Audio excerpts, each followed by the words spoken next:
A reading from the Gospel of St. Mark at chapter 5. They went across the lake to the region of the Gerasenes. When Jesus got out of the boat, a man with an impure spirit came from the tombs to meet him. This man lived in the tombs, and no one could bind him any more, not even with a chain. For he had often been chained, hand and foot, but he tore the chains apart and broke the irons on his feet. No one was strong enough to subdue him.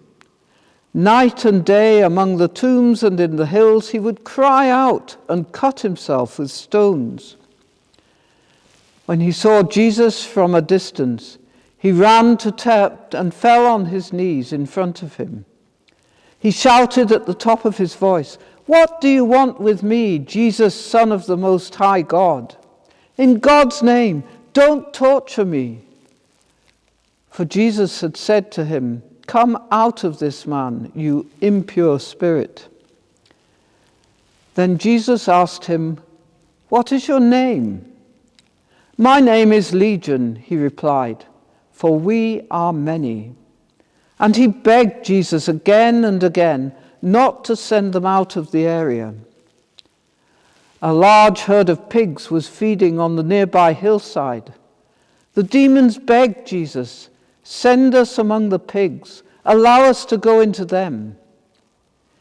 He gave them permission, and the impure spirits came out and went into the pigs.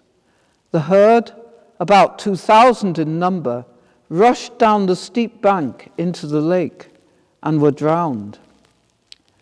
Those tending the pigs ran off and reported this in the town and the countryside, and the people went out to see what had happened. When they came to Jesus, they saw the man who had been possessed by the legion of demons, sitting there dressed and in his right mind, and they were afraid. Those who had seen it told the people what had happened to the demon-possessed man, and told about the pigs as well. Then the people began to plead with Jesus to leave their region. As Jesus was getting into the boat, the man who had been demon-possessed begged to go with him. Jesus did not let him, but said, "Go home to your own people and tell them how much the Lord has done for you and how he has had mercy on you." So the man went away and began to tell in the Decapolis how much Jesus had done for him, and all the people were amazed. When Jesus had again crossed over by boat to the other side of the lake, a large crowd gathered around him while he was by the lake. Then one of the synagogue leaders, named Jairus, came, and when he saw Jesus, he fell at his feet. He pleaded earnestly with him, "My little daughter is dying. Please come and put your hands on her so that she will be healed and lived." So Jesus went with him.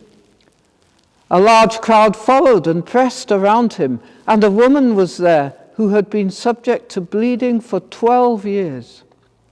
She had suffered a great deal under the care of many doctors and had spent all she had.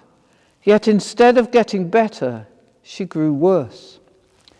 When she heard about Jesus, she came up behind him in the crowd and touched his cloak, because she thought, "If I just touch his clothes, I will be healed."